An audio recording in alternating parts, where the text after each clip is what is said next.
तर मी 1.5 किलो चकलीच्या भाजणीचं पीठ तयार केलेलं. ते 1.5 किलो पिठाच्या या चकल्या आहेत. जवळजवळ एवढा डबा पाऊण डबा भरला आमचा. 2 वाट्या राशनचे तांदूळ घेतलेले. 1 वाटी चणा डाळ, अर्धा वाटी उडदाची डाळ घेतलेली आहे. पाव वाटी मुगाची डाळ घेतली आहे. ते पाव वाटी जाडे पोहे घेतले. पाव वाटी साबुदाणे घेतले. हे 2 चमचे मी ते धणे घेतलेत. 1 चमचा जिरं घेतलेलं आहे. पाव चमचा ओवा घेतलाय.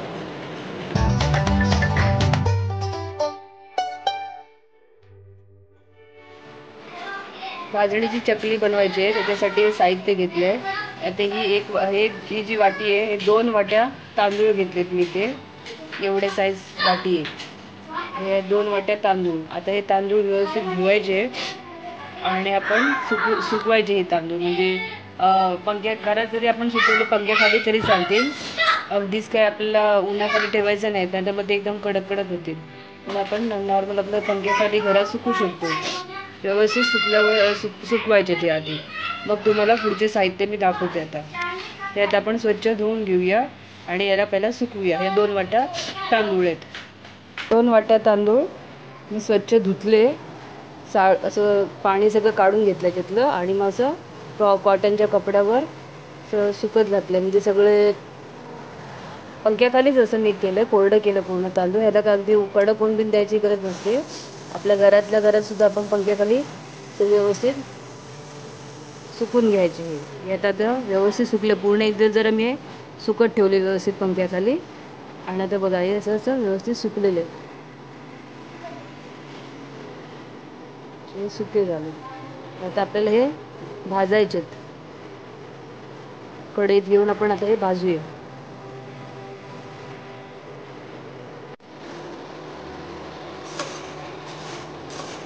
इथे तांदूळ मी पहिला गॅस फास्ट केलेला आहे. त्याच्यावर 2-3 मिनटं आधी भाजून घेते आणि नंतर मग आपल्याला गॅस बारीक करून 2-3 मिनटं भाजून घ्यायचं आहे. याच्यात हलकासा कलर थोडा चेंज होईल एवढं हे भाजून घ्यायचं तांदूळ.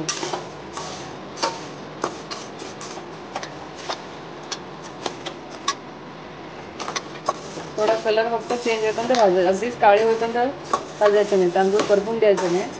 थोडंसं लालसर असं भाजायचं. लाल होईपर्यंत. आणि मग हे भाजून झाल्यावर परत परातीमध्ये थंड करायला ठेवायचं. मग आपल्याला बाकी डाळी वगैरे पण भाजायचे. ठीक आहे. पुढचं साहित्य भाजायला घ्यायचं. आता हे झालेलं भाजून.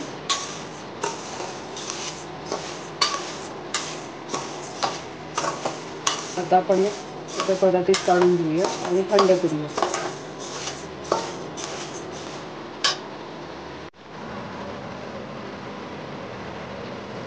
आता ही चणा डाळ घेतली आहे. ज्या वाटीने मी तांदूळ घेतलेले त्याच वाटीने 1 वाटी ती चणा डाळ घेतली आहे. तर आपल्याला इथे डाळी काही धुवायची गरज नाही. त्या फक्त अशाच कपड्याने जरा पुसून घ्यायच्या व्यवस्थित. चारी बाजूने असं सगळं पुसून घ्यायच्या त्या आणि मग ते आपल्याला त्यासुद्धा आता कढईत भाजायचं आहे.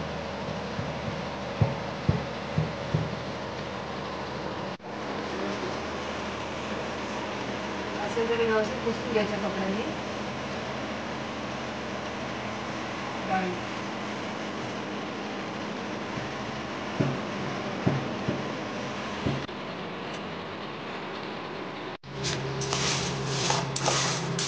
चणा डाळाची व्यवस्थित भाजून घ्यायची. चणा डाळ भाजायला जरा वेळ जातो. थोडं पहिलं सुरुवातीला मी फास्ट गॅस केला. फास्ट गॅसवर 1-4 मिनटं जरी व्यवस्थित भाजून घेतली आणि मग थोडासा बारीक मिडियम ठेवायचा. त्याच्यावर 2-3 मिनटं भाजून घेतली. थोडासा कलर चेंज होईपर्यंत असं भाजलं.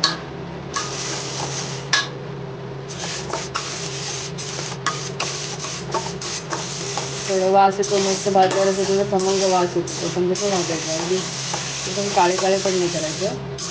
थोडंसं लालसर भाजून घ्यायचं. आता हे पण आपण परत वेगळं काढून घेतो. म्हणजे तांदूळ काढले त्याच्यातून आपण काढले तरी चालेल. थंड करत ठेवायचं.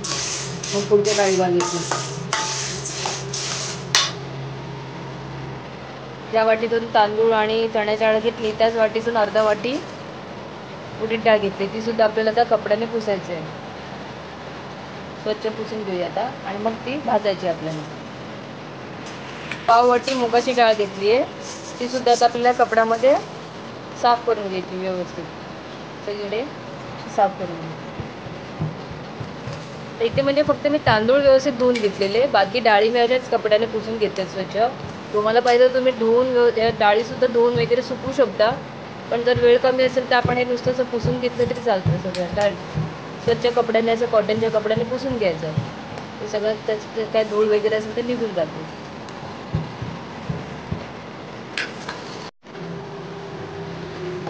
ते उडदाची डाळ आणि मुगाची डाळ एकत्रच आपण भाजून घेणार आहे मध्यम आचेवर.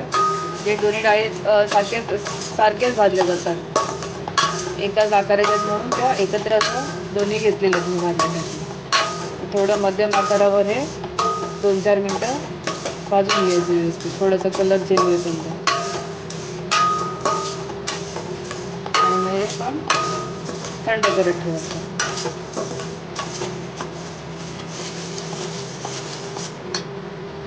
ते पाववाटी जाडे पोहे घेतले, ते पण आता आपल्याला पुसायचे कपड्यामध्ये. पाववाटी साबुदाणे घेतले, ते पण आता आपल्याला पोह्याबरोबर ते साफ करून घ्यायचे. कपड्याने व्यवस्थित साफ करून घ्यायचे. या डाळी भाजून झाल्यावर सगळ्या या तांदळामध्ये मिक्स केल्या आहेत. परातीत सगळ्या असे थंड करून ठेवले.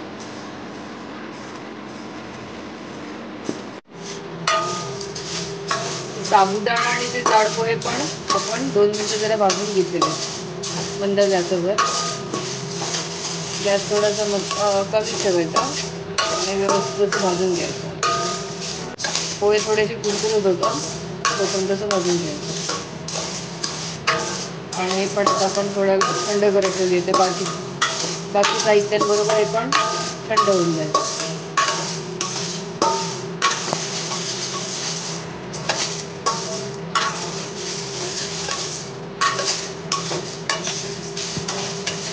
आता 2 चमचे मी धणे घेतले, 1 चमचा जिरे घेतलेलं आहे, पाव चमचा ओवा घेतलाय. आता आपल्याला तिन्ही पण बिंदास एकत्रच भाजायचे आहे.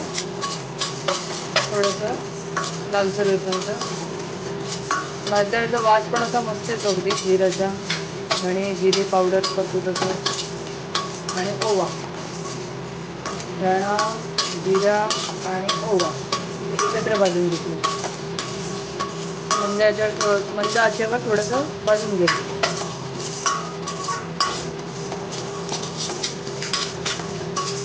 मस्त वास येतो याचा. आता गॅस मी बंद करते. गॅस बंद केलं आहे आणि आता बाकी तांदूळ डाळी वगैरे आपण सगळे भाजले आहेत, त्याच्याबरोबरच आपण हे एकत्र थंड करायला ठेवूया.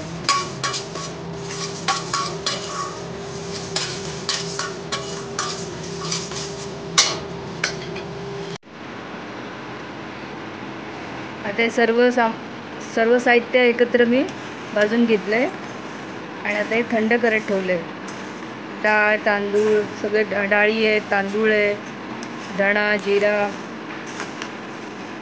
आता तुम्हाला पुन्हा एकदा याचं सगळं माप सांगते. ह्याच्यात मी 2 वाट्या तांदूळ घेतले, 1 वाटी चण्याची डाळ घेतली आहे, अर्धी वाटी उडदाची डाळ घेतली आहे, पाव वाटी मुगाची डाळ घेतली आहे आणि पाव वाटी साबुदाणा आणि जाडे पोहे. असं एकत्र म्हणजे असं सगळं पहिलं वेगवेगळं भाजून घ्यायचं आणि त्याच्यामध्ये मग 2 चमचे धणे, 1 चमचा जिरं आणि पाव चमचा ओवा असं हे सगळं एकत्र भाजून मी घेतलेलं. तर हे थंड करायचं आपल्याला. थंड झाल्यानंतर हे चक्कीमध्ये मी दळायला देणार आहे. शक्यतो ती घरातली चक्की असते ना घरघंटी, त्याच्यातच म्हणजे बऱ्याच बायका त्याच्यातच दळायला देतात. कारण आपण आपल्या बाकी चक्कीवर दिलं ना तर तिकडे बाकी पीठ असतं, जसं तांदळाचं, गव्हाचं, इतर जे पीठ असतं ते याच्यात मिक्स होतं आणि मग त्याच्यामुळे आपल्या चकल्या खराब होऊ शकतात. पण मग मी काय करते की ते आता आता हे दिवाळीचं सीझन चालू आहे म्हणून मग सगळ्या बायका भाजणीसाठी म्हणजे चकलीच्या भाजणीचं पीठ वगैरे तयार करण्यासाठी येतातच. मग त्या चक्कीवाल्याला विचारूनच मग त्याप्रमाणे हे देते. म्हणजे जे तो पण तेच करतो. म्हणजे जर भाजणीचं चकलीचं जर असेल ना पीठ त्याला तयार करायचं, तेव्हाच मग सगळे पिठं तयार करतो तो. त्यामुळे बाकी असं मिक्स होत नाही याच्यामध्ये. पण तुम्हाला जर घरघंटी असेल तर घरातच करा, नाही तर मग मिक्सरवर पण थोडं थोडं घेऊन तुम्ही हे दळू शकता सगळं. बारीक असं दळू शकता. तर आता हे मी थंड झालं आहे आणि आता हे दळायला देणार आहे. मग पुढची चकलीची रेसिपी तुम्हाला मी दाखवते. ते जवळजवळ 1.5 किलो भाजणीचं पीठ तयार झालेलं आहे.